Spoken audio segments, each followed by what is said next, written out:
कौन आसी देखिबा अंश पई कौन आसी आजी मासा एडा अंश पसंद ना दीदी रा पसंद मोरा दीता आसी हुआ ए फिश गुडा आ एगुडा सब आसी आजी बनिबो वाओ केमती कान बनती करना गुड मॉर्निंग सांग माने जय जगन्नाथ वेलकम बैक टू स्वदेश ब्लॉग देखंतु आज लंच रे कौन कौन बनै छी ये की माछ एडा को माछ कहि परिबे कि नहीं देखंतु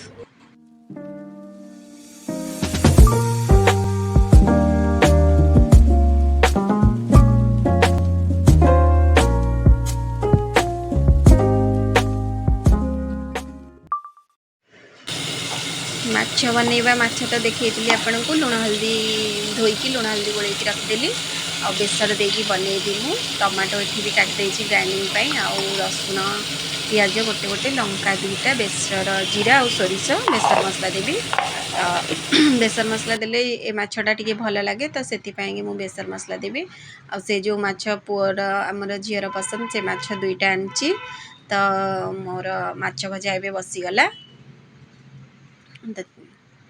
सकाल मु जो पलैली चलवाई तो चलिकी मुझे गाड़ी नहीं नी मोर चलिकी जाकि मार्केटिंग बोली माछ खाली आणबार माछ आनीदेना पलै आसली तो आसिकी मो काम सारिकी रोसईटा स्टार्ट करदेली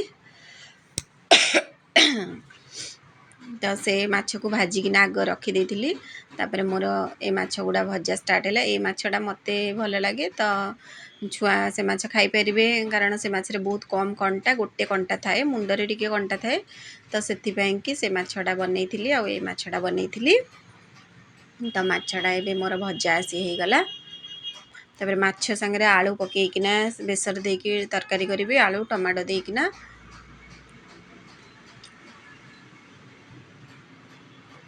माछ भजा कंप्लीट हो गला तापर आलू टिके पकेदेली आलू टिके पकेकिना भाजी देली टिके अधारू टिके अधिक सीझी गले तो तरकारीटा जल्दी बनजो तो से कि मुझे गोलैकी लुण हल्दी पकई देकिना ढांकुणीटा घोड़े देकरी टिके लो करिकिना इंडक्शन टिके लो कर दिए लो करिकिना बसई देली केते समय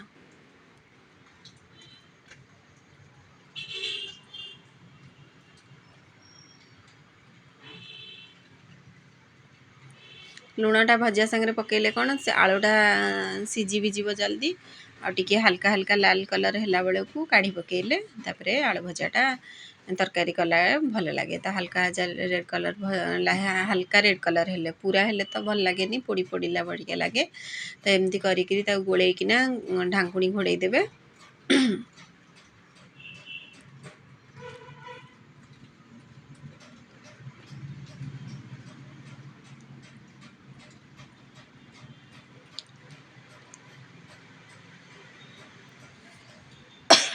तार 5-6 मिनिट पर काढ़ला बेलू मोर आलूटा हो जाता है छोट कड़ईटा है करने मत असुविधा है छोट कड़ईरे भी से माछ कली तो से मुझे बड़ कड़ईटा बसैली कारण से मत कंफर्टेबल हो नाला तो फास्ट तेल देकी सोरिष जीरा पकईदेली तापर जी मसला दरकार सोरष मसला माने जी ग्रेवी आप रखिए से अनुसार मसला देवे मुझे दरकार से तो मसला नहीं देखी तो एथेरे टिके देइछि आ से माछरे अल्प टिके गोटे चमच देइथिली एथेरे आ 2-3 चमच देइछि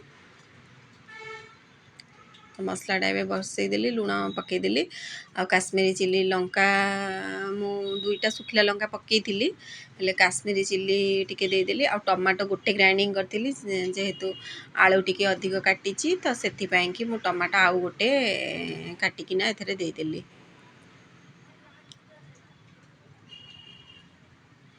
मसला आसी सोरष मसला तो बेसी कषा पड़े बहुत कम टाइम कषिले टिके सुखा सुखा है बेलू हो जाए कारण बेसी कषिले सोरष मसला पिता लगे तो सोरष मसला हो गला तापर आलू पकईकिना मु मोर कषिदेली आलू पकई कषिदेली देखंतु आसिकिना मोर हो गलानी आसिकी मसला पूरा आलू ता देहरे टिके कषि हो गले तो भल लगे तो से आलू पकईकिना कषिदेली तो आसिकिना मोर तरकारी कषा आसिकिना हो गलानी आसिकी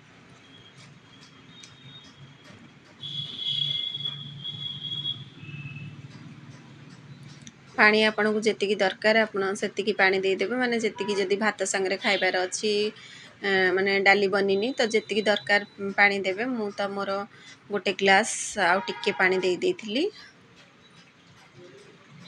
ଚାହିଁଲେ ବି ପୁରା ସୁଖା ସୁଖା କରିବେ, ନହେଲେ ପାଣି ଯଦି ଦରକାର ଦେବେ। ଫିର୍ ବି ଆଳୁ ସିଝିବା ପାଇଁ ତ ଟିକେ ପାଣି ଦେବାକୁ ପଡ଼ିବ।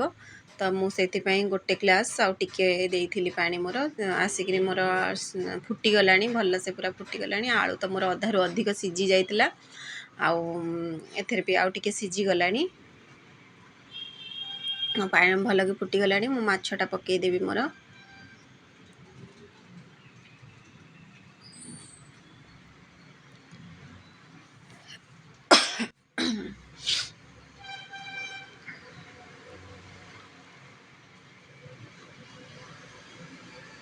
ମାଛଟା ପକାଇଦେଲି। ମାଛଟା ପକାଇକି ଗୋଳେଇ ଦେଲି। ତ ମାନେ ପୁରା ଏମିତି ଗୋଳେଇବେନି ଯେମିତି ମାଛ ଭାଙ୍ଗିଯିବ, ମାନେ ହାଲକା ସେ ଗୋଳେଇ ଦେଲି। ତାପରେ ତାକୁ ଢାଙ୍କୁଣି ଦେଇଦେଲି 5ରୁ 6 ମିନିଟ୍ 7 ମିନିଟ୍ ଭିତରେ। ତ ତାପରେ ମୁଁ କାଢ଼ିଦେଲି ଆଳୁକୁ। ମୋର ତରକାରୀ ପୁରା ରେଡ଼ି ହେଇଯାଇଛି, ଆଉ ଭଲସେ ପୁରା ତରକାରୀ ହେଇଯାଇଛି। ଆଉ ଟିକେ କଟା ଧନିଆ ପତ୍ର ଧୋଇକି ରଖିଥିଲି, ଟିକେ କଟା ଧନିଆ ପତ୍ର ଦେଇଦେଲି। ହେଇଗଲା ମୋର ରେଡ଼ି ମାଛ ତରକାରୀ। ଦେଖନ୍ତୁ ଆଳୁ ଆଉ ବେସର ମାଛ ତରକାରୀ ମୋର ହେଇଗଲା ରେଡ଼ି। ଭିଡ଼ିଓ ଭଲ ଲାଗିଲେ ଆପଣମାନେ ଲାଇକ୍, ସେୟାର ଆଉ ସବସ୍କ୍ରାଇବ୍ କରିବେ। ଆଉ ଗୋଟେ କମେଣ୍ଟ ଗୋଟେ ଦେଇଦେବେ, ଛୋଟସା କମେଣ୍ଟ ଗୋଟେ। ସେ ମାଛ କରିଥିଲି। ଏ ମାଛଟା ତ ମୁଁ ସେଇ ସୋରିଷ ମସଲା ଏକା ପ୍ରୋସେସ୍ରେ ସୋରିଷ ମସଲା କରିଥିଲି। ଏଇଟା ମୋର ହେଇଗଲା, ଆସିକି ହେଇଯାଇଛି। ଏଇଟା ମୁଁ କରିଦେଇଥିଲି। ତ ଏଇଟା ମୋର ବନିଗଲା ଏ ମାଛଟା। ଦେଖନ୍ତୁ ଏ ମାଛଟା କେମିତି ଲାଗୁଛି, ଆଉ କେଉଁ ମାଛ ଏଇଟା, ଏଇଟା କେଉଁ ମାଛ ମୋତେ କମେଣ୍ଟରେ କହିବେ। ରହୁଛି ସାଙ୍ଗମାନେ, ବାଏ ବାଏ।